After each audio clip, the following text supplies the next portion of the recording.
Hello, this is Storybooks channel. New videos are posted every day. Subscribe and click the bell. Alex was undeniably a handsome guy. He had the right facial features and clear skin, never afraid to say goodbye either in his youth or later, and not at all irritating. Even after shaving, the gray eyes were not cold and empty, as eyes of that color would usually turn out to be, but warm, as if cast and pearly. They were also framed with long girlish lashes. Dark, thick hair usually carelessly fell on a high forehead, long one tall height, and broad shoulders. Trusted the picture. Alex was smart, educated, erudite, and possessed a whole bunch of talents and skills. All of these things Alex certainly had, and he had nothing else yet. Alex's mom, Camille, was a very unusual woman. They say strange. Camille grew up in an old house where several generations lived in spacious, as they call them, Stalinist apartments. Camille's family consisted of Papa's mom and herself. Papa was a native Camille offspring of university professors, inherited from whom, in fact, the young family and inherited housing. Future mom Camille Emily came to the city from the village to study in the fashionable youth of the 60s Polytechnic Institute. With admission to the institute did not go well, but she got acquainted with a handsome student. The acquaintance quickly grew into a very close friendship and ended in a wedding, at which the bride was clearly pregnant. The newlyweds had a baby girl, who was named Camille. She immediately became the center of attention and love of the small family. She grew up to be an ordinary Soviet child. Did it all, went to school, proudly wore first a star Oktobernak, and then a pioneer tie and Komsomol badge. She collected waste paper and scrap metal, took exams, studied and sang patriotic songs glorifying the great Soviet Union, together with the whole class. I was sick, quarreled, made friends. In general, nothing stood out from the mass of her peers. Outwardly, she was a pretty blonde with a fragile figure and small feet and hands. From a young age, her parents prepared her to enter the same university where her father had worked all his life. Camille was tutored, she read a lot, and everyone agreed that the family was growing a charming, obedient, and very correct in all respects girl. What stunned everyone was the news of what happened to Camille in her first year of university. It all started when Camille had an unfortunate fall while ice skating at the beginning of winter and broke her arm. After she was in a cast for a month and a half, everyone expected that everything would be fine again, but it didn't get better. Not tormented by the continuous pain in the broken arm, fingers constantly did not chalk. The hand almost did not listen. Her parents dragged Camille to doctors, who prescribed new examinations, procedures, medicines, and suggested to wait some more time. Camille cried into her pillow at night. She barely passed the winter session. She had become a shadow, thin as she was.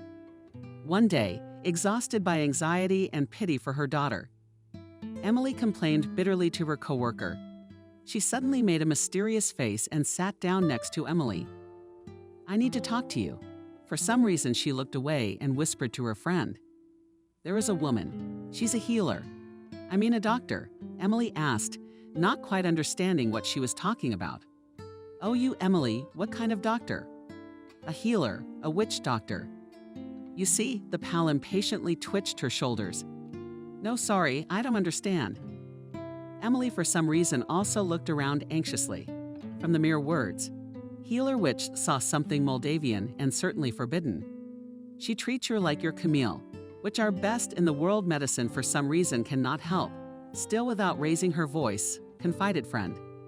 "I'm sorry, thank you for your concern, but it's weird. Everything." Emily still could not bring herself to think that there was any other way to treat the child, bypassing the official medicine. "Oh, well, just wait till Camille's on your wall." "Emily? Yeah, I know what I'm talking about. I know people I know. Well, she got their relative's son off crutches. The kid was already on disability. Our doctors." The acquaintance said and proved something else for a long time, waving her hands, but not forgetting to lower her voice for conspiracy. Emily listened and imagined how she would come home and see Camille's face again with an unusual grimace of pain.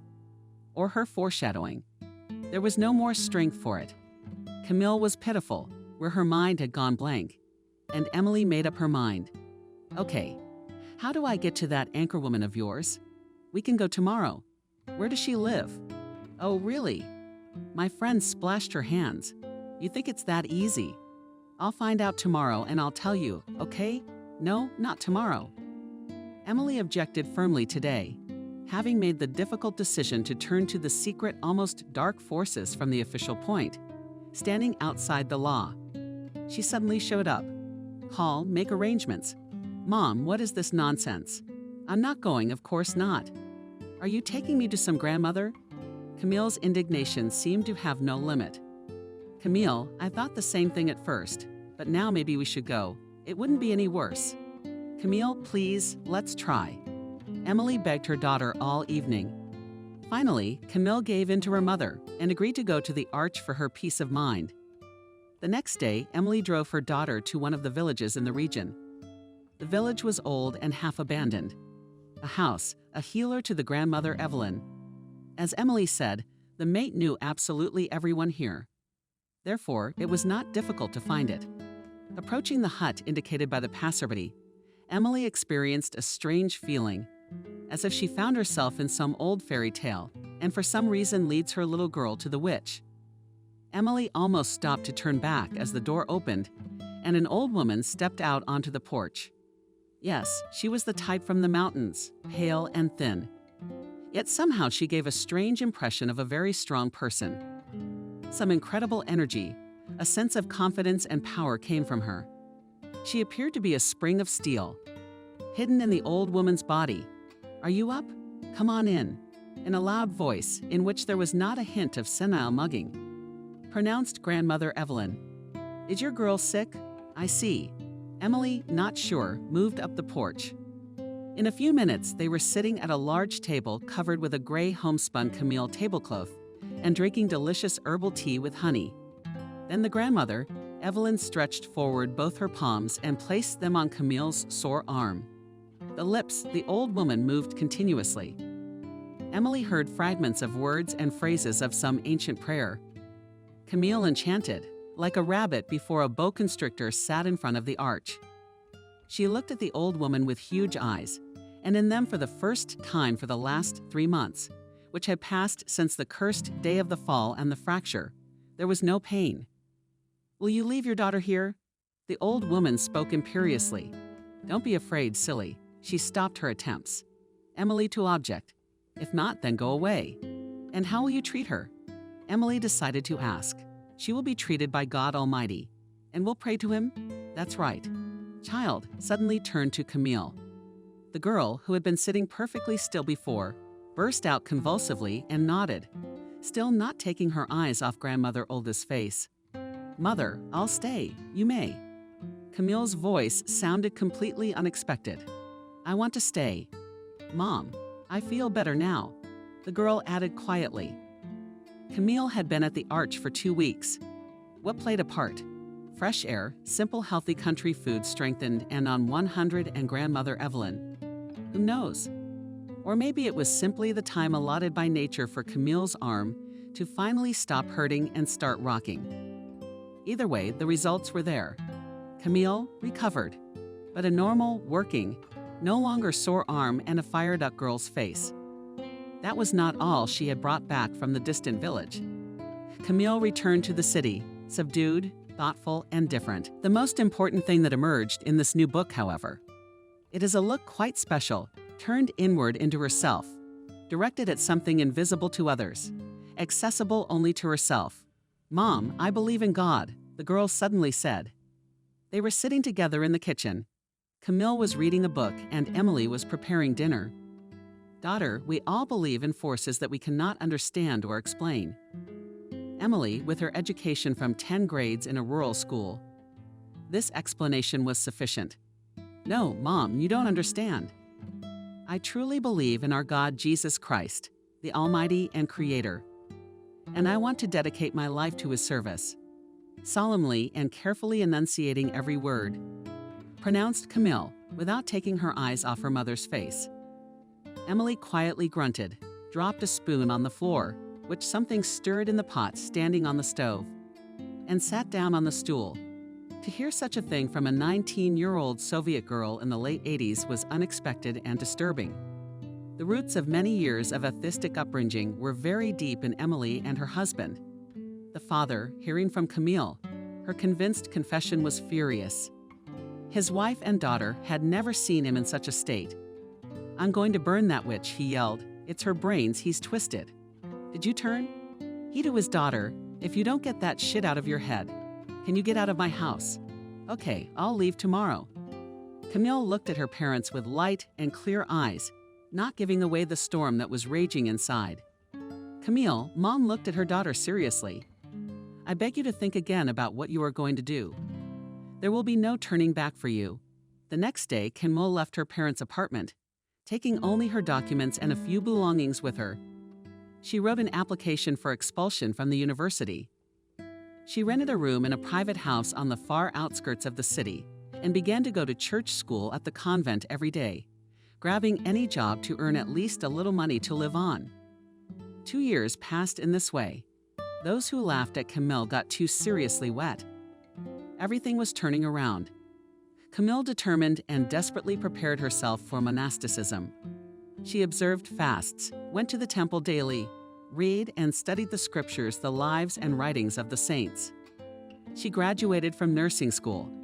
She got up at 5 o'clock, ate only empty food, gave up television and other indispensable attributes of modern life. Her friends began to forget her face and voice. She rarely saw her parents, and when they did, all 3 of them were mostly silent. Camille out of a sense of self-submissiveness and some kind of guilt. Father and mother out of holy terror at what they saw on the face of their only child. She woke up one morning much later than she had accustomed herself to in these 2 years. Rising from the narrow, hard bed, she opened the window. It was a dazzling, warm fall morning. The air was so fresh and flavorful that it seemed impossible to inhale.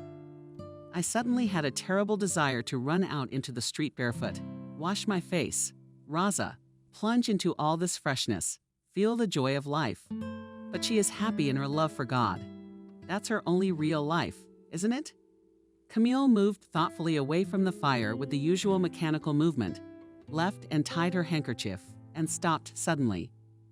Opposite, a small old mirror hung on the wall. From there looked at Camille a thin, pretty face with large, sad gray eyes and rotten lips. An order of golden, slightly drinkable hair was poking out from under her handkerchief. She suddenly realized that she really wanted to take that black kerchief off her head, shake out her hair, run towards the light, exposing her arms, legs, shoulders, her whole self to the sun. She wanted to talk loudly, to laugh merrily and carelessly, to joke. And inside, somewhere in her most secret place, a feeling that she had thought was dead suddenly stirred. She wanted to be loved. Camille was frightened and rushed to pray. But the words so familiar and familiar were now confused, forgotten and stuck in her throat. That's it. I'm not ready, not capable or worthy.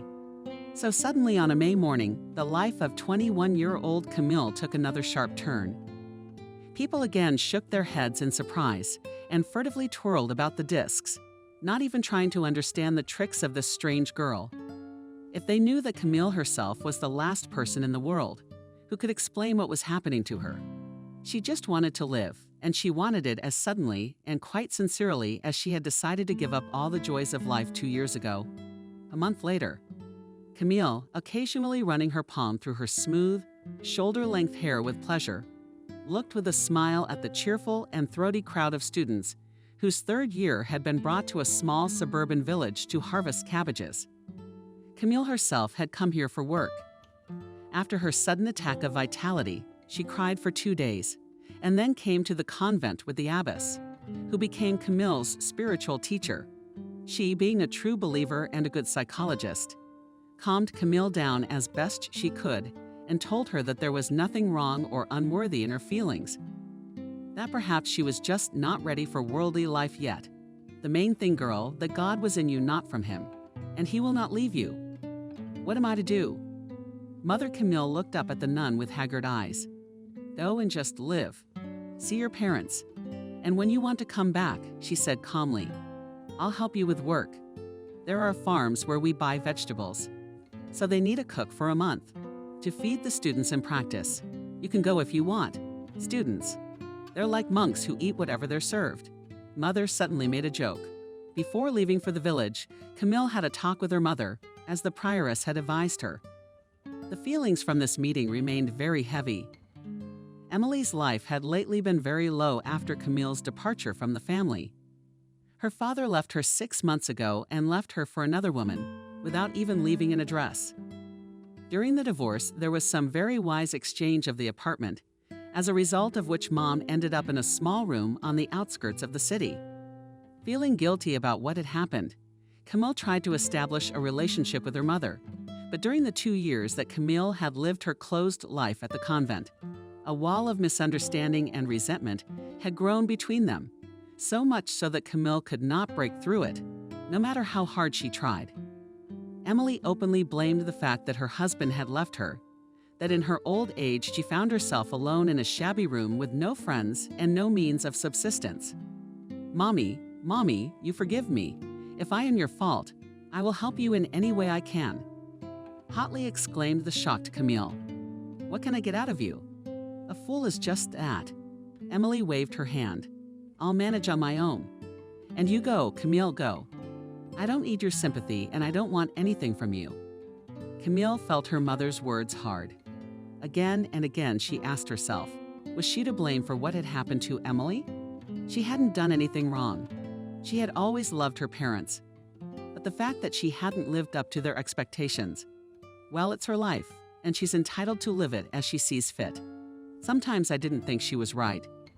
But more often than not, the thought of her parents, especially her mother, tormented her constantly with pain and guilt. The abbess kept her word, and Camille, who had become a good cook during her novitiate at the convent, was hired. So she found herself in a small kitchen, where she had to cook simple food from the simplest products for 30 ever-hungry law students. On the first day of their acquaintance, the guys, who were the majority in the group, tried to organize a competition for the attention of the young and pretty cook. However, everyone quickly realized that she was, as they say, not from this opera, blessed, friendly, and unkindly decided to themselves guys, and they lost their male interest in Camille. However, they were quite satisfied with her country. They were grateful to her and were not comfortable among them, despite the risky jokes and pranks with which the students amused themselves. There was one fellow among them, however, who behaved quite differently. No, he was not an outcast in the company. On the contrary, he was usually the main ringleader and the center of fun. But as soon as Mina was near him, he kept quiet and looked at her with a strange, timid look. Camille with an unaccustomed interest? No, you'd sneak a peek at the handsome shoulder of that guy. The guy's name was Stephen. A few days after the arrival of the students, Camille dragged half a sack of potatoes to the kitchen. The burden was obviously a little heavy for her. Suddenly, Camille heard behind her the quick footsteps of a man catching up with her. "Wait, Camille, let me help you." A strong male hand picked up the bag, which Camille panted and fought back, driving it along the ground. "Yes, thank you," she replied, surprised that he addressed her in you, although everyone else addressed her in simple you. "What are you going to give me?" Camille asked cheerfully. "I don't know. You're kind of amazing." The guy had a hard time choosing his words. "As soon as I saw you for the first time, I realized that you were different from everyone else." He finally lost it and stopped talking. "Well, no, that's not going to work. Even if I am amazing and generally a miracle of miracles, let's get to know each other and we'll both use the first name. Otherwise, I won't say another word with you." The boy raised his shining eyes to her. Stephen, with a slight bow, he introduced himself. "Camille, a pleasure." The girl slightly squatted, playfully curtsied. Then they sat together, head to head, peeling a mountain of potatoes and chatting merrily. Na wasn't amazingly good with this guy, even though he knew and saw 100 times more than she did. But it didn't make her uncomfortable. She knew how to listen. Stephen for a long time could not understand what was happening to him, why he suddenly needed to see every minute, to hear her quiet voice. Why did he so painfully want to take her tiny, almost transparent hand and never let go? Tall, well-built, Stephen and the little miniature mind looked together. Surprisingly harmonious.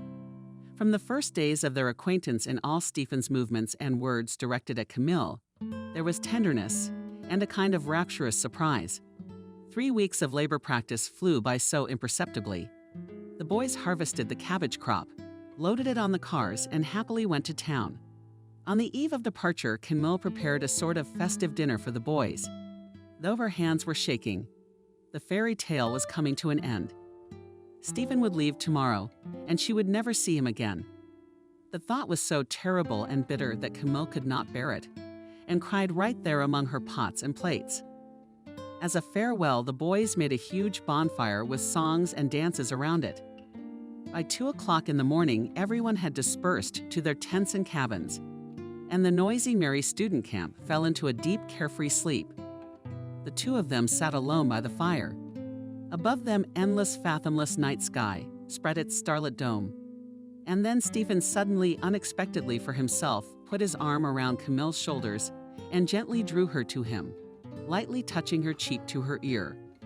Camille was seized with a sweet, agonizing sensation. She involuntarily kicked out with her whole body and quietly forced herself. Stephen looked at Camille a little frightened and at the same time enthusiastic. Then slowly and carefully he took her small palm in his hands and moved up to his lips and began to cover it with light kisses. The higher he progressed to her wrist, the harder it became to breathe. Nah, it was a flash of some incredible sensuality and desire, when the voice of reason, calculations and rules don't matter, when there are only 2 men and a woman in this world, and no one else. In the whole universe, not even God. Camille, I love you. I want you always by my side. I'll do anything to make you happy. Camille felt a chill on her cheek. Only after a while, when she raised her hand and touched her face, she realized she was crying. Camille, are you a saint after all? Stephen exclaimed, with a smile. I feel like I've seduced an angel. Do you think they'll forgive me there? Stop talking nonsense. Camille laughed back and listened to herself, to the feeling of boundless happiness inside, and asked herself if it was worthy to feel so happy with a man. And then she immediately pulls herself back. Yes, it is wonderful, because this is not just any man. This is her Stephen, sent to her by God. Stephen was a guy from a very wealthy family, even by the standards of the time.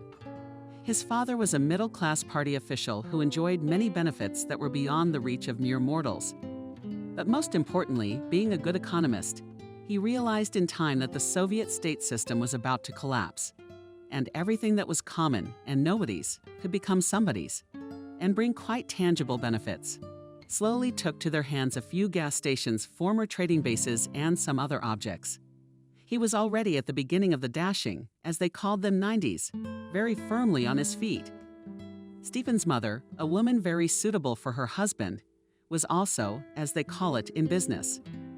She was the head of the commercial and industrial base, which received a variety of goods, the so-called deficit, so desirable for most of the inhabitants of the ruined country. Stephen was the only son in the family, a son loved with boundless, selfish love. Until the last moment, however, this all-encompassing parental love did not hinder Leshy in the slightest. He was quite happy with his life, his parents, his affluence, his fancy clothes, his books. He had an ultra-fancy 2-cassette recorder and real American jeans, the object of white envy of all his pals and acquaintances. You have to admit, Stephen, all the trappings of a luxurious life were very much in keeping. He was a handsome guy, tall, broad-shouldered, long-haired, with very correct facial features. He was certainly memorable at first sight. Having entered law school mostly at the insistence of his parents, he had no particular difficulties in his studies, and with no material difficulties, he was getting the most out of life. Of course, with his appearance and what is called packed network of problems with female attention, Stephen also did not experience, but he himself was quite reserved and picky. All his relationships with his peers, including classmates at the institute, did not go further than the usual flirtation and light intrigue. Although there were quite a few who wanted to finish the guy, Stephen, I beg you, be discreet and don't let some twirling tale spoil your life. Occasionally, his mother reprimanded him in a stern voice. Stephen cheerfully waved his mother away, but he behaved, In doing so, he was more than dignified. And Svetlana Sergeyevna, as his mother was called, had nothing to reproach her son with. Therefore, by the third year of the institute, Stephen had his own, albeit small, but completely separate and perfectly arranged apartment. After that, he finally secured the status of one of the coolest guys and enviable grooms of the course. The first days after his return to the city, Stephen was like a stray. Institute classes, friends, buddies, the bustle of the city, business, and worries piled up on him and somehow pushed his new feelings and thoughts to the background. But in spite of everything, he clearly understood that he was longing for her name, that he missed her quiet voice, the touch of light, not weighty hands of the gaze, transparent gray eyes. "Daddy, Mommy, I'm in love."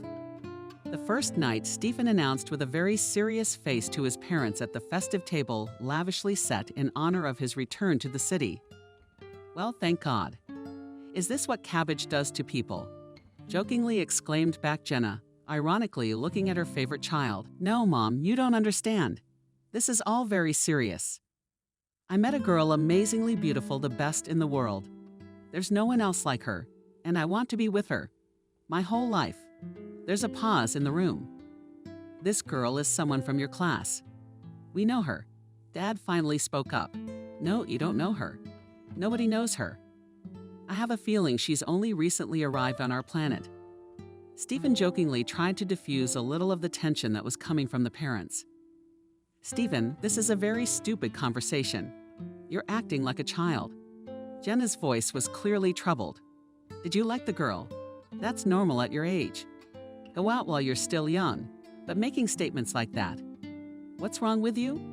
"Mom, I didn't just like her. I fell in love with her, you know, for real, and I don't need anyone but her." Stephen was clearly determined to finish the conversation. "Where you fell in love? In the vegetable garden in 2 weeks. Yes, in the vegetable garden in 2 weeks." Stephen rose resolutely from the table. "And I intend to propose to her. If it pleases you, I'll bring her to meet you one of these days." Excuse me. I have to go." Stephen left the room, and his parents sat at the table for a long time, completely oblivious of the food on the table. "Yeah," said the father, "big kids. Big kids. Do you understand anything?" "The only thing I understand is that some slee bitch has found a way to woo Stephen." "Well, we'll see about that. That's why we're two smart people, so we don't let a little fool ruin our lives." Saying all this, Jenna was already dialing the phone number of one of Stephen's classmates, a girl from a very decent family, which, as Jenna thought, just belonged to those worthy of socializing with her son.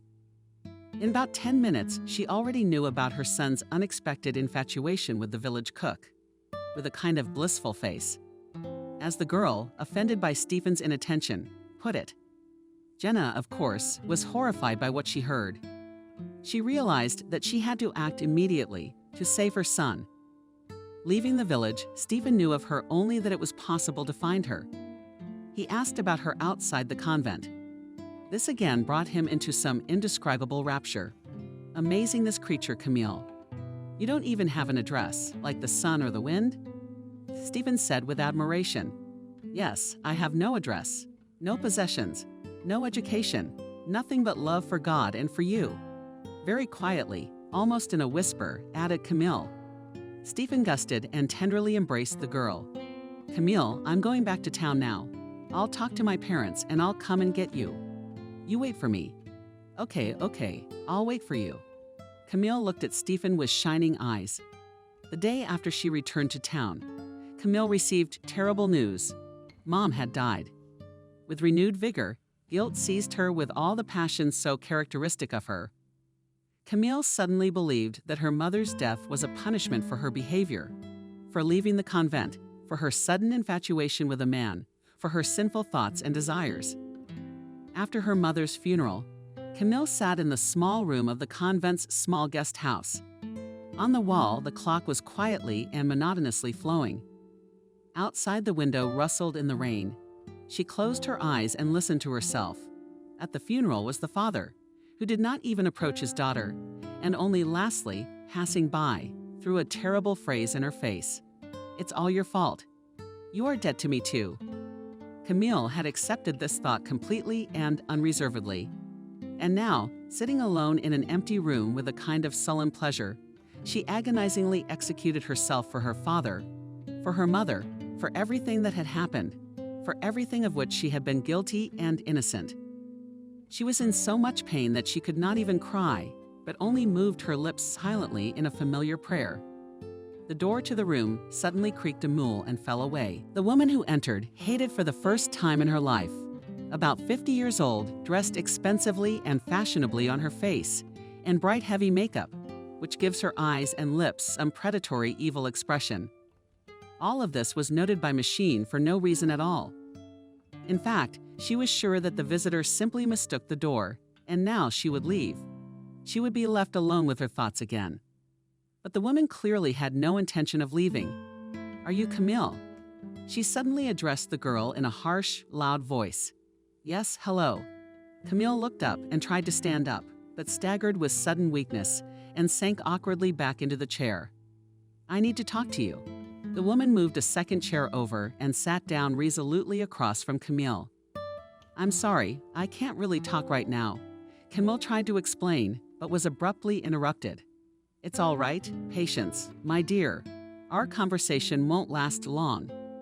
"I don't like him much anyway," the woman said, emphasizing the last two words. Camille raised her eyebrows in surprise. "My name is Jenna, and I'm Stephen's mother," he retorted.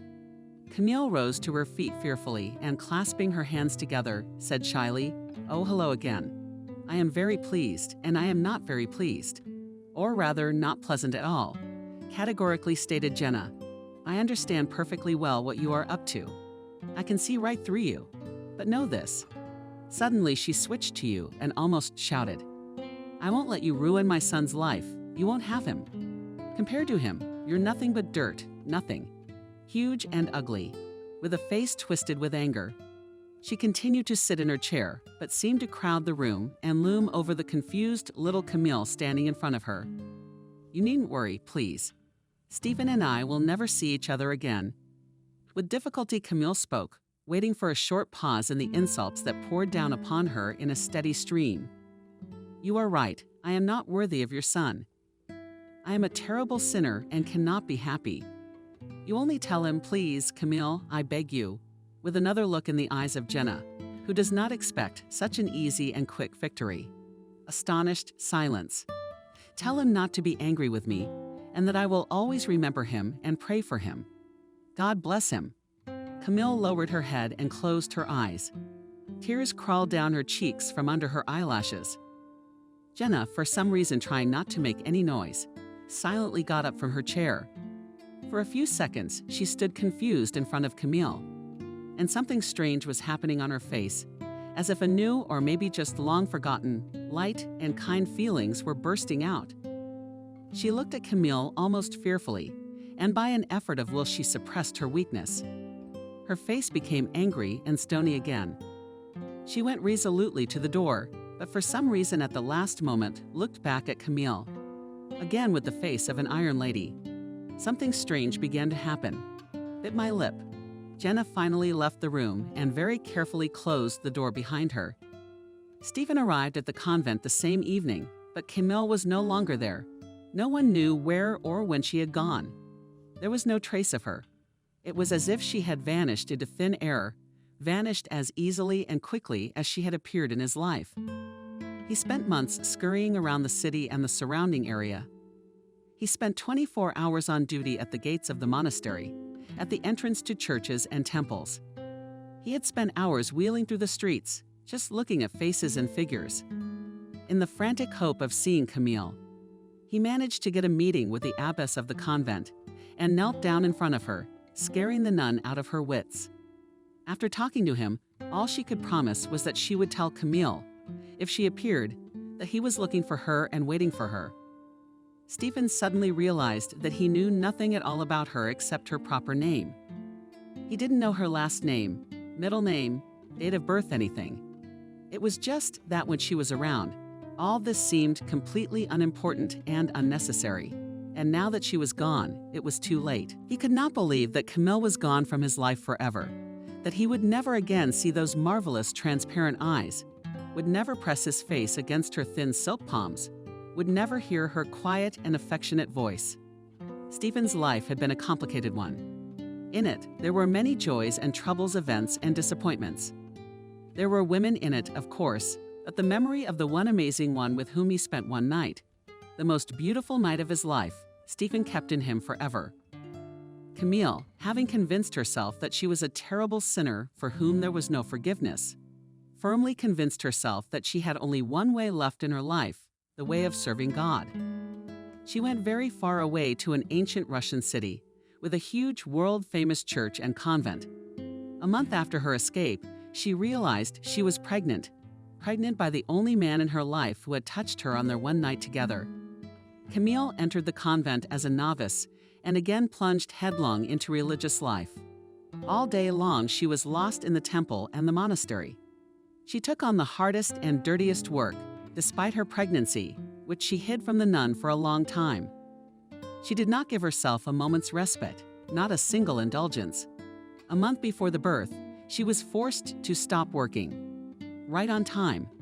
Strong contractions began, but not even had time to bring to the monastery hospital, as water broke, and in half an hour in the arms of the doctor with a serious look lay her son. The boy is quite large, for a miniature woman in labor like Camille, for herself and Alex, as she named her son. Camille had rented a room from an elderly, intelligent woman who had worked all her life as a school teacher of Russian language and literature. At home in ordinary life, she adored her speech with jokes and light swear words. Her name was Wendy. She was lonely. At least no one came to visit her, no one called her, and all her memories seemed to be stored in a huge rotten old photo album lying on a nightstand under an antique lamp with a green shade. Wow, I've been blessed in my old age, she laughed the first night. I finally got a closer look at my new tenants, a nun and a cherub. But now I was guaranteed paradise. Camille shook her head disapprovingly.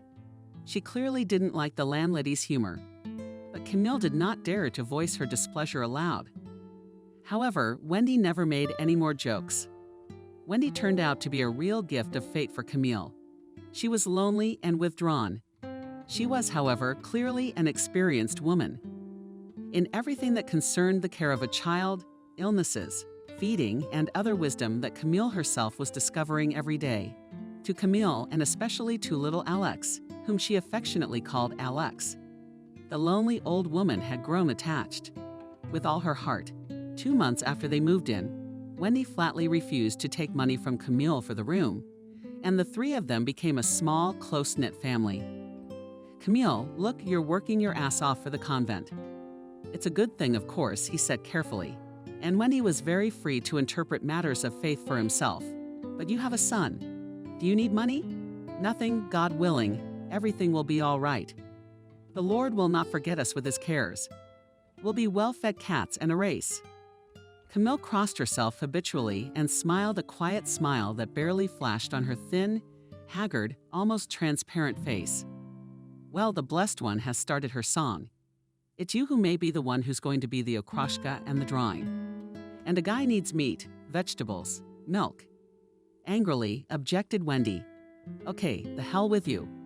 Oh, excuse me, please. Anyway, I'll just feed myself somehow. Alex grew up a healthy, cheerful, and very handsome boy. Outwardly, he was remarkably similar to Stephen, his father, who did not even suspect the existence of his son. Every day, Camille looked at the face of her boy. It looked more and more like another face, a dear and beloved one, which she saw only for a few days, but memorized down to the smallest features of the man for the rest of her life. Alex was her salvation, redemption and justification, an anchor in this life. Several times the thought crossed her mind that she should try to find Stephen, find out something about him, leave Alex any trace of her father, just in case something happened to her. There'd be no one left in the world but old Wendy. But still it didn't work out. It didn't work out. It was postponed, and the thought of Stephen not needing a son frightened me. Let things be the way they are, at least for now. When Sanka grows up, I'll take the tonsure at once, if they'll let me. Maybe I'll be allowed to. God will forgive me for my great sins. I've told Camille many times about my future. You're a great sinner. What can I say? Wendy replied. And so, year after year, 12 years passed. Camille worked in the canteen, in the evenings at the convent. Alex grew up and went to school. Wendy grew older in years and younger in spirit at the same time. Next to Alex, the three of them were happy together. 3 months after Alex's 12th birthday, Camille suddenly fell ill with acute pneumonia. The body, weakened by years of hardship and hard work, could not pull Camille through. She died. Naturally, the elderly Wendy could not dream of any guardianship over Alex, who had a dash in his birth certificate in the father's column of the birth certificate. Alex was an orphan and had to go to live in an orphanage. Wendy struggled, compressed her lips with dry eyes, watched as silent and sullen. Alex in complete silence packing his things. "Alex, you get out of here. Come sit next to me, buddy," suddenly said Wendy. Alex, who had grown up sharply for these few days, came and sat down next to the woman, whom from birth he considered his own grandmother. "Alex, is that what you are? I'm old. I really don't know how much longer to last." "Yeah, buddy, huh? Life is like that," she said, seeing Alex twitched fearfully. "I'm an old woman. And why do you live? And your mom is still young. And already your God needed her for what? He's got a strange way of doing things." The old woman mumbled something that didn't seem right to Alex. Mom would probably shake her head now and look reproachfully at her grandmother. "So, Alex, I'm putting the deed to the house in your name. You now, of course, will not really understand all this. But I'll get the word out. It's not much value, of course. But what's rich, as they say, is welcome. It's better than nothing." Wendy suddenly shook all over her skinny, insulted body and covered her face with her Marxist palms. Alex was taken to an orphanage boarding school. Teenagers are almost never, and nobody is interested in adoption. After all, they are already adult-formed individuals with their own good and bad habits, manners, and character. They are adorable babies that can be molded into anything. Of course, Alex already then stood out in the crowd with his appearance, attracted looks, but it was an abstract interest. Such interest a person feels, for example, in a painting, which is pleasant to look at, but to buy which is not even a thought. The greatest and rarest happiness for orphanage children. If in his life suddenly appears a person who seeks to at least partially compensate him for the loss of his parents. At the orphanage, there were no such miracle mentors in his life. No one looked at him as his potential son and did not rush to put his whole soul into him, to warm the boy with heartfelt warmth. In general, the workers of the orphanage where Alex found himself were mostly tired people. Tired of the meanness of adults, abandoning their children, tired of the demanding children, endlessly waiting for the return of their parents. With calmness and indifference, they just did their job, believing that children should be clothed and fed, even if not very tasty, but nourishing. Taking into account that it was the end of the 90s, it was not so little. Alex threw himself into his new life with determination and desperation. He was already old enough when he entered the orphanage. Having spent the first 2 years in a difficult, unaccustomed for him homeboy environment, he suddenly realized very maturely that his salvation was to be continuously doing something. He was drawn to everything new with all the passion and interest. And that new. Even in the orphanage, he found a lot of it around him. He raced with enthusiasm in soccer and soon organized a tournament between the squads of the boarding school. He enrolled in self-defense courses in first aid, weaving nautical knots and cooking. He reread all the books in the library. All in all, the kid was truly indefatigable. By 17, he was already the most authoritative and popular person in the boarding school. And what is characteristic? The administration and educators have never had such calm and peaceful years of work, which then they called among themselves, and called the line in the years. By the way, many years later, Alex suddenly asked himself, and on what shishi he orphanage? So poshly entertained in his childhood. After all these courses must have cost a lot of money. And he asked this question to his old teacher. When he came to the reunion of the orphanage graduates, "Well, Alex, because we received money for you every month from your relative, from your grandmother, it seems." After that, Alex urgently had to go to a corner and rub his eye for a long time. obviously from the Ring hit. Once Alex was walking by the gym and suddenly stopped, hearing the sounds of a guitar coming from there. Looking through the open door, he was surprised to see the gym teacher, who was called Uncle John in the boarding school. He was sitting on the gymnastic matches, stacked up, and was strumming the strings of an old guitar, playing some simple melody. Though at that moment this song, played on 2 chords, seemed to Alex incredibly cool music. "What do you like?" asked the teacher, raising his head and seeing the mesmerized look of the boy. Alex nodded. "Well, come here, I'll show you something. At least learn these 3 black chords and that's it. All the girls are yours, though they don't have a guitar." He suddenly choked on his words and coughed. "Okay, boy, look and learn solfeggio and all sorts of things I don't know, of course. But I can do something and I'll show you. Alex, do you have the right fingers?" Satisfactorily remarked Uncle John after a few days. "And where do you reach? I'll buy you a self-teaching book, and then you will teach me yourself." As a result of these improvised musical lessons, already in half a year, Alex, already very boyko, played 3 running from 6 strings on the guitar Uncle John. From the 10th grade, Alex went not to a boarding school, where the bulk of orphanage pupils studied, but to the most ordinary school.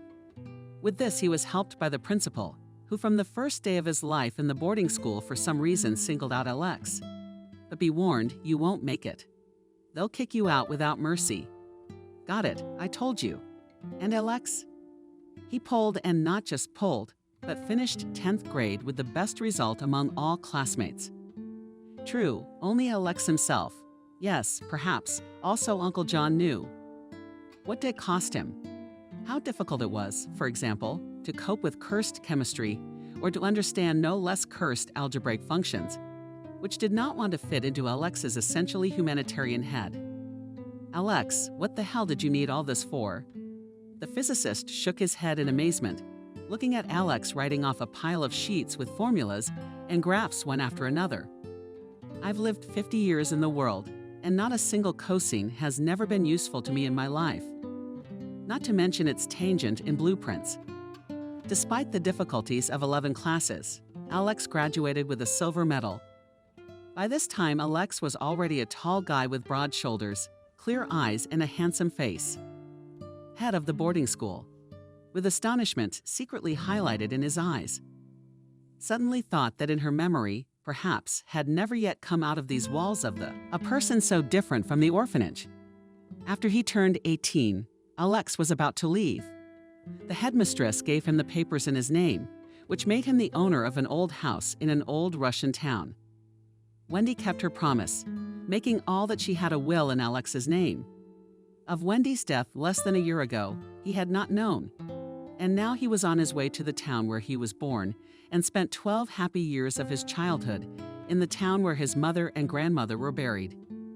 Sitting next to his relatives and graves, Alex thought about what to do next, how to live, so that his mom and Wendy in the other world would be happy and calm for him. In general, Alex had peculiar views on religion. He was a son, a deeply religious woman, and grew up under the shadow of a monastery, and yet he never felt pressured about it. He was not forced to pray and go to services, read religious texts, or behave in any particular way. But he treated matters of both religion and faith with great respect, and he was sure that his departed family people saw him and knew all about him. Wendy's house was suddenly much more valuable than one might have originally thought. More precisely, it was not the house itself that was valuable, but the land on which it stood.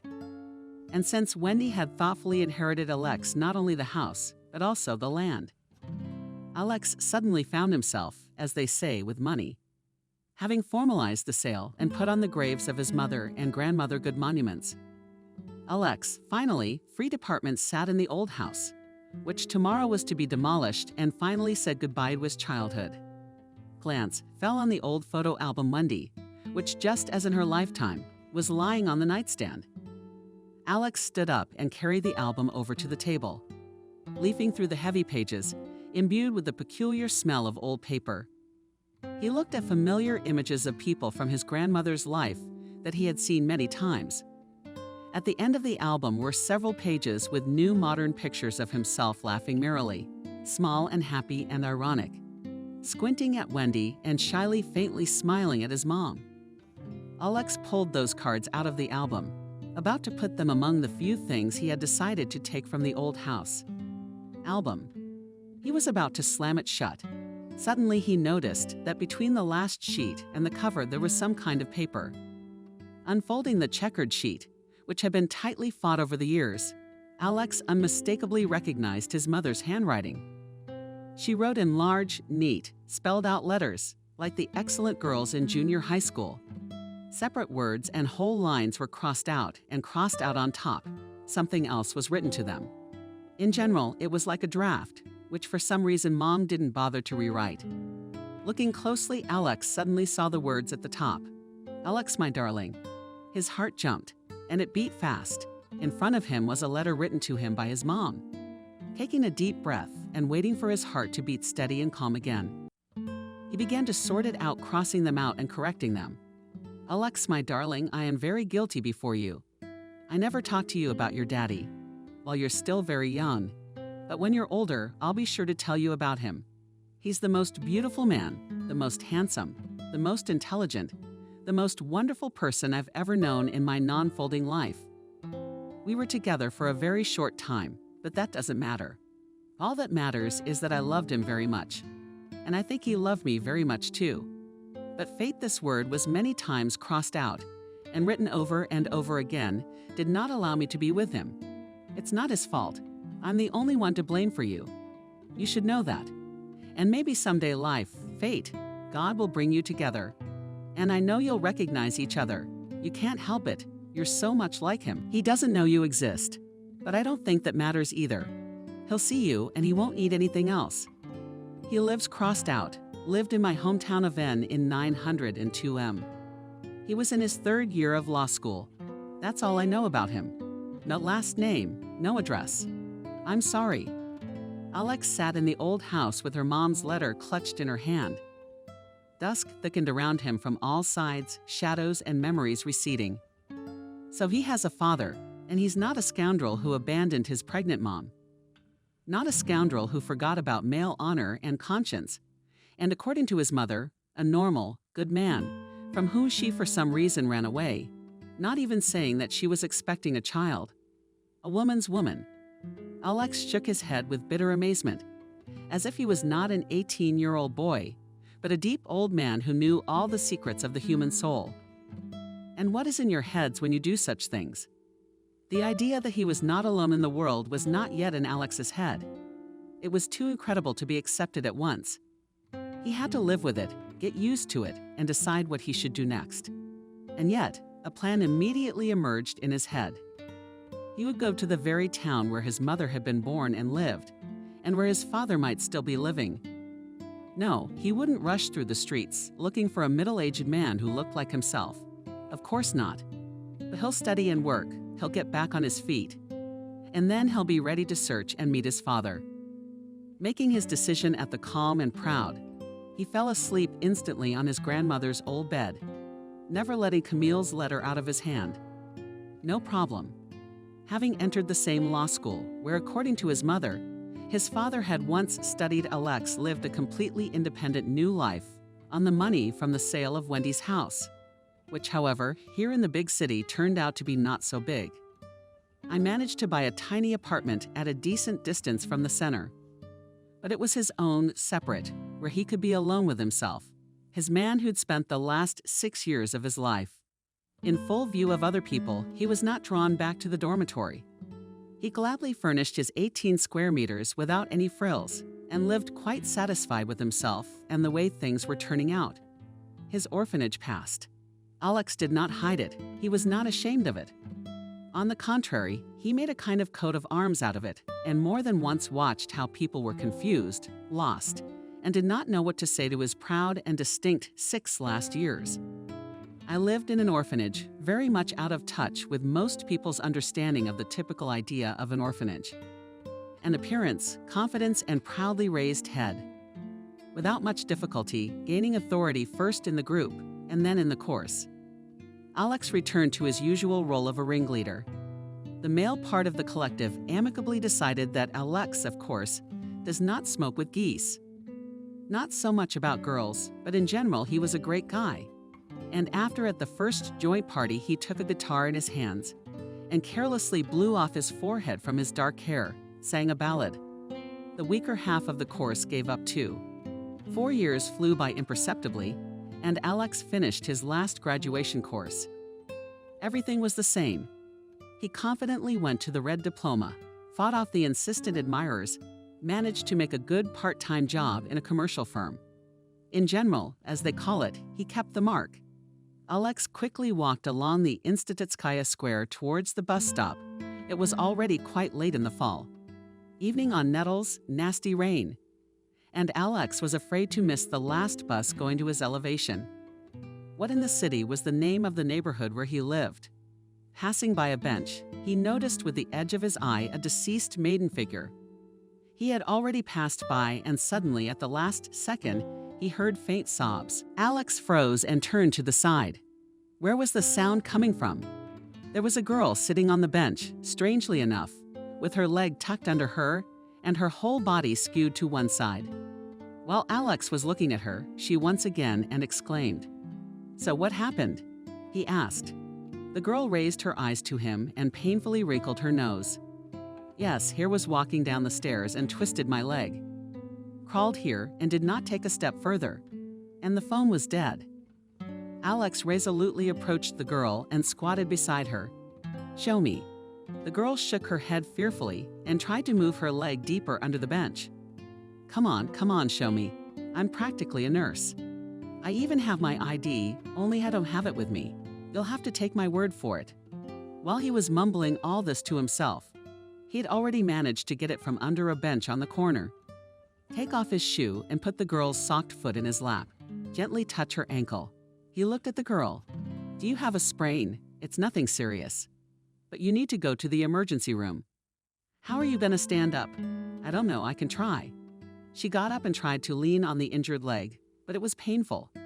"Ouch," and fell backwards onto the step. "Okay, you can't walk. I'm going to have to carry you. Just transferring now. You got anything suitable?" "Oh, I do." "It'll do." Alex carefully removed a thin scarf from the girl's neck. "Carry who? Where?" The girl doesn't understand. "Well, in principle, you can carry me, but it will be strange. Let me try you better." Alex seriously and concentratedly continued to bandage the girl's leg near the ankle. "Why will you take with me? Don't you feel sorry for Time?" "Time, I'm sorry, but you're in trouble. I can help, and I should help. You're being unusual. It's just ordinary and normal. Stop it. I'm really gonna leave you here." Luckily, the emergency room wasn't far away, in the yard of a neighboring apartment building. The girl was thin and light, and Alex mentally congratulated himself that the leg threw out the stew, and not, for example, one girl from his group, who weighed about 90 kilograms and with whom he would not have been able to portray a knight so dashingly. Not even out of breath, he took the girl inside the room and gently placed her on a bench in front of the door, on which was written on Doobie Doctor Traumatologist. "Well, let's get acquainted." Alex sat down next to his patient. The crew of several people smiling happily at the sight of a charming picture of a girl in the arms of a young man after that was quite cheerful. "Well, you're a daredevil, listen. You're a daredevil, listen." And didn't even ask her name. The man sitting next to me laughed. "My name is Vanessa." The girl looked at Alex with gratitude and admiration. "And I know you're Alex." Oh, the country knows its heroes. Alex could not refrain from a raggedly for Tuscany, but funny joke. "Vanessa, you should take my phone and call home. Have them come get you. I'm not sure I can carry you home either." "Yeah, I don't even think you can carry me home. I live out of town." Vanessa took the phone. After Vanessa, hardly stepping on her injured foot, left the doctor's office, she was relieved to see that Alex was still here. She was unusually fond of the guy, and she was already practically grateful for her sprain. "Alex, thank you so much. You just saved me. You're so good." She turned to the guy sitting on the bench. "Good. Yeah, almost a saint. I was even born in a convent." "But in a convent." The girl gaped at Alex, and then laughed merrily and contagiously. "Why are you laughing?" Alex smiled himself. I'm telling the truth. Well, not exactly, of course, in the monastery itself, but in the monastery hospital. But it's almost the same thing. They were sitting in the hall through the glass doors, and Vanessa saw a car pull up in front of them and a worried father get out. And there was my dad, and in Vanessa's voice she could hear the obvious regret. But get well for now. Alex shook Vanessa's hand and ran outside. And Vanessa wanted more than anything to be in the hands of this handsome, strong, and cheerful guy. Vanessa's leg was slowly forgetting, and she was already cheerfully, though slightly limping, walking to the institute. For everyone around her, Vanessa certainly recovered, but in herself she honestly realized that she was actually sick. And it wasn't about her leg. It was about the amazing man she had met through her exposure. It was about Alex. Vanessa suddenly realized that she was in love and that it was very serious. She had been pining since the night her father had picked her up from the point. She had become lethargic. She didn't feel like doing anything. 2 weeks later, the phone rang in the evening. It was a landline. "Vanessa, is that for you?" Mom shouted. She reluctantly added to the phone. "Yes," she pronounced into the receiver. "Hello," sickly Vanessa thought sunlight splashed from the receiver. "So how are you recovering?" "My agency informs me that you are already slowly crawling out to study." "Alex, hi," Vanessa shouted with joy. "And how did you find my number?" "Stupid. You called home from my phone, didn't you?" Alex snorted. "And yes, it's true." Vanessa sang fabulously with joy and didn't know what to say. "I invite you tomorrow after class to celebrate your recovery." "I like that." "Of course I do."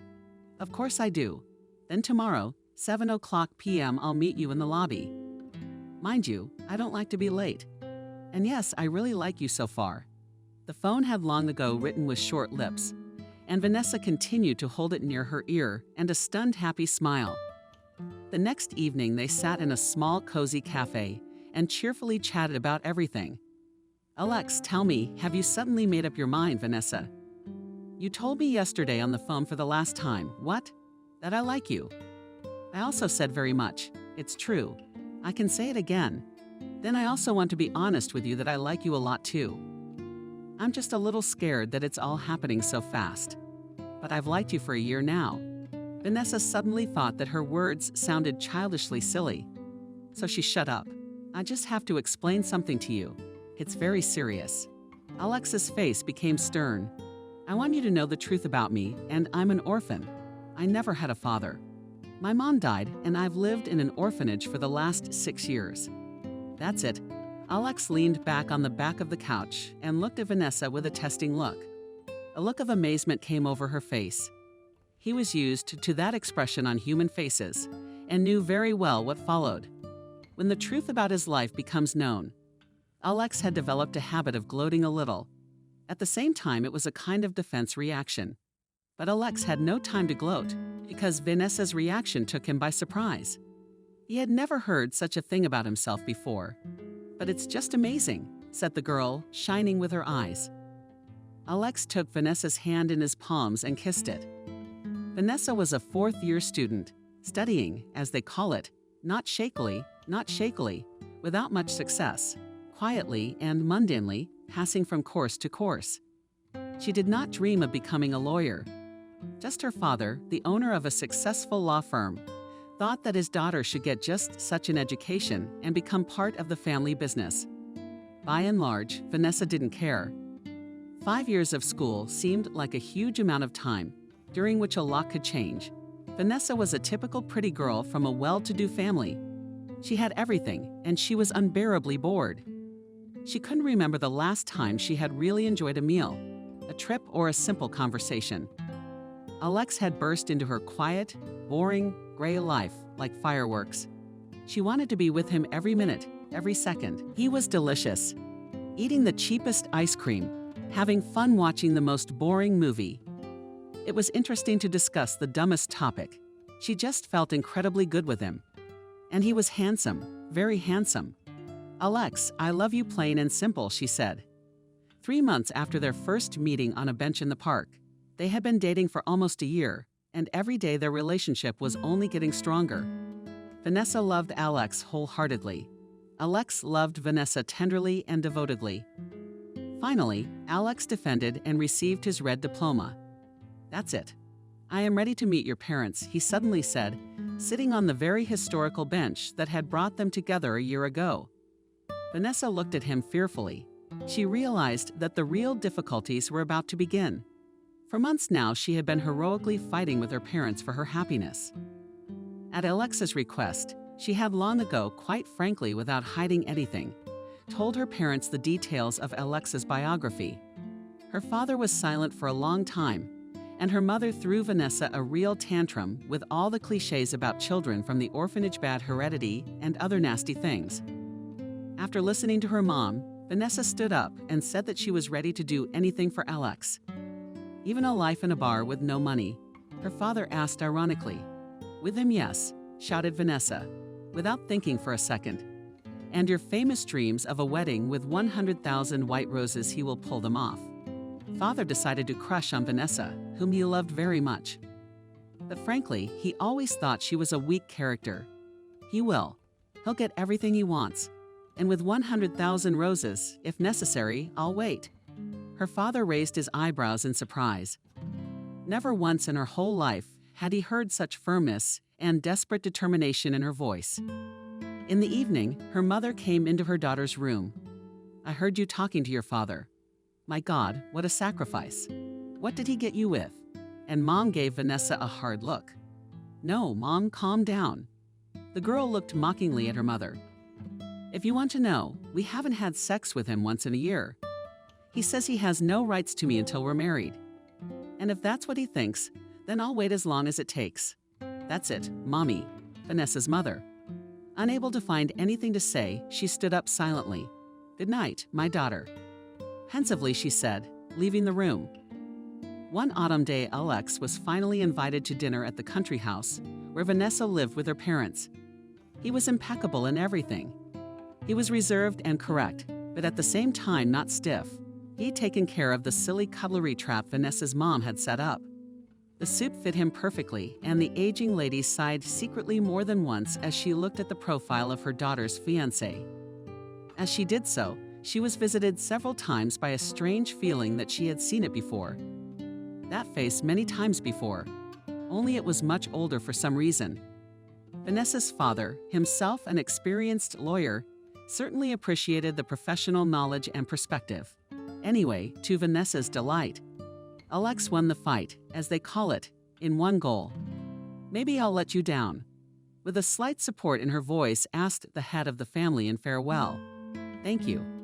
After such a rich meal, I prefer walking." "Good day, Alex." Ceremony bowed and went outside.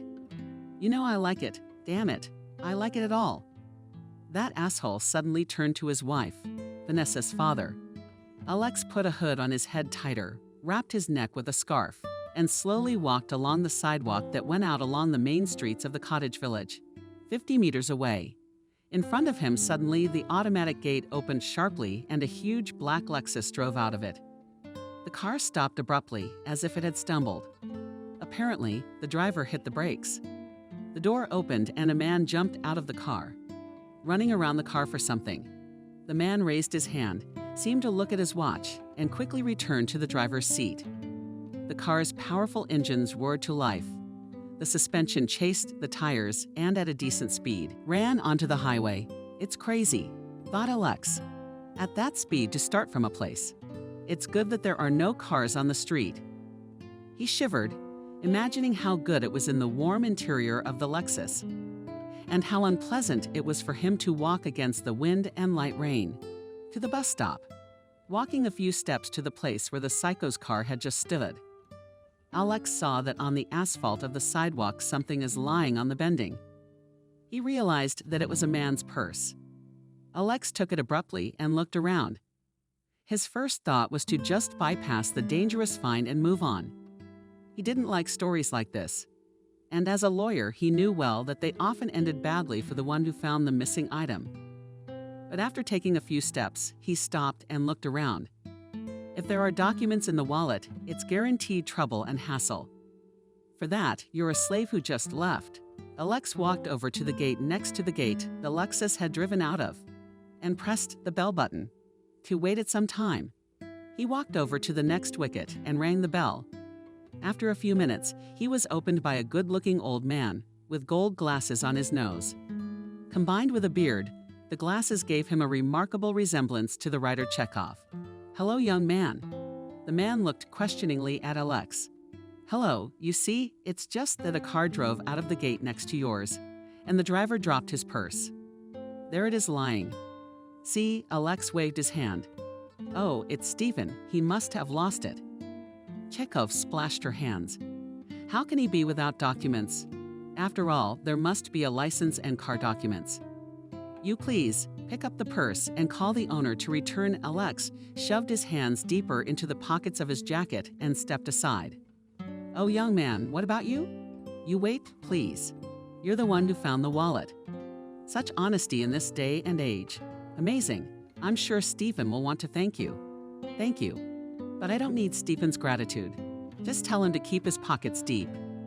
Alex was finally angry at himself for standing out here in the wind and rain for so long. But the old man clearly wasn't going to let him go for nothing. "Young man, and let's see if it's not his purse. And we'll call him now. Bring the man back from the road." The insolent grandfather was already dragging Alex by the sleeve to the damned purse. "I understand your sensitivity, but we can do it together. We'll be each other's witnesses. Right?" Chekhov was clearly enjoying himself. Alex realized that the grandfather wouldn't let up. They were already standing over the purse. The man bent down and finally picked it up. The purse was large, and it literally smelled of unthinkable expensiveness. Finally, wiggling with the zipper, the old man opened it. Once long ago, a little Alex spoiled jumped on the move from the swing. He quickly turned around, but for some reason he did not bounce aside, but stayed in the path of the metal chair flying at him. He was hit by a blow and fell to the ground. Alex could not breathe properly for a long time. Now he was not hit, and he did not fall on the ground. But the feeling was about the same. He looked at the contents of the purse the old man was holding. Numerous compartments were stuffed with the usual credit cards, rectangle, driver's license, and business cards, and a small black and white photograph of a slightly smiling young man with dark hair and gray eyes was touched to a plastic side pocket. His Alex pictures. The old man was mumbling something and pulling a cell phone from his pocket, and Alex was standing on the sidewalk in the middle of an upscale cottage community. He looked at his photo in the purse of a complete stranger and could not think of any clear explanation for it. Alex woke up to the old man tugging him by the sleeve of his jacket. "The young man Stephen is on his way back, and I told him that it was not me who found the purse. He asked you very much to hold off. He'll be here in 10 minutes. Alex carefully released the sleeve from the old man's fingers, and for the umpteenth time, he took a step away from this cursed place. He really wanted to leave, but at the same time, he realized that this riddle would torment him like a sore tooth. "Excuse me, but can I see the photograph again?" He turned to the restless old man. Of course. The grandfather hastily took the photo out of his pocket and handed it to Alex. He brought it close to his face, hidden by a deep hood. The last doubts dissipated. It was his own photo, right down to the smallest detail. Only for some reason it was very old. Besides, Alex couldn't remember when and where he had been photographed like that. In general, now it was necessary to wait for this mysterious Stephen and try to find out what this photo was, where he got it from, and most importantly, why he carries it in his $1,000 purse. There goes the old man. The neighbor, it turns out, never went home, but just ran for his jacket. Look, there's his car. From behind the turn appeared already familiar to Alec black Lexus. This time the driver carefully turned into the prologue in front of the gate and smoothly stopped the huge Jeep. "Driver." The door opened and a young man of about 40 to 45 years old easily jumped out onto the sidewalk. After a few seconds, he turned his face and walked towards his neighbor and Alex. "What a long, uneventful day what's happened to me. I must be tired or have something wrong with my eyes. If I see my own doppelgangers everywhere," Alex thought tiredly. The man walking towards him was incredibly improbable, looking like him to Alex. He was only older than his current self by about 25 years. He pulled his hood deeper over his head to hide his face completely. The man, meanwhile, came right up to them, and after saying hello to the old man neighbor, turned to Alex with a smile. "Hello, Robert told me everything briefly." The man nodded towards the neighbor. "I don't know how to thank you. I just don't know. I'm afraid to offend you, but maybe you will agree to accept the reward. It's only fair." At least there's another voice, Alex thought with some relief. If the visual hallucinations were joined to the vocal ones, he might not have been able to take it anymore. The man continued to say something, but Alex interrupted him. "Excuse me, but can I ask you something as a thank you? In your wallet, there's a picture of a young man. Who is he?" A picture of a man. Stephen looked around in confusion. Oh my God, how could I have forgotten? He unzipped his wallet again and took out the mysterious card. "For this is actually me. 22 years ago. Of course, it's probably silly to carry a picture of yourself in your wallet. It's just that it's the only memory I have of someone dear to me. I look at myself and I remember her." The man thought deeply, looking at his young face, while Alex looked at him from under the hood and remembered the words from his mother's letter. "Someday life and God's destiny will bring you together. And I know you will recognize each other. You can't help but recognize each other. My head was dizzy, my head was ringing, and my legs felt like cotton." The man finally took his eyes off the photograph and raised his head. And then Alex, giving in to some desperate impulse, pulled the hood off his head, revealing his face. Stephen looked at Alex for a long time, eyes wide open. And then he woke up and began to slowly settle on the asphalt. A quiet glass cracking sounded from the side. It was old man Chekhov, looking at them with all his eyes and shifting his gaze from man's face to man's face. The young man dropped his wonderful glasses and stepped on them. Alex stepped to Stephanie and knelt down beside him. "Hello, Father," Alex said. "Hello, son," answered Alex.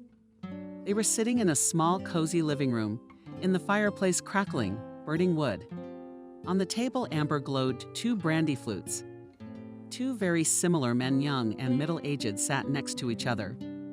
The young one was telling a story, and the older one listened attentively, afraid to miss a single word of what was said. Then the young man stopped talking, and the older man spoke. That's how they put together all the parts of the life of their favorite woman named Camille.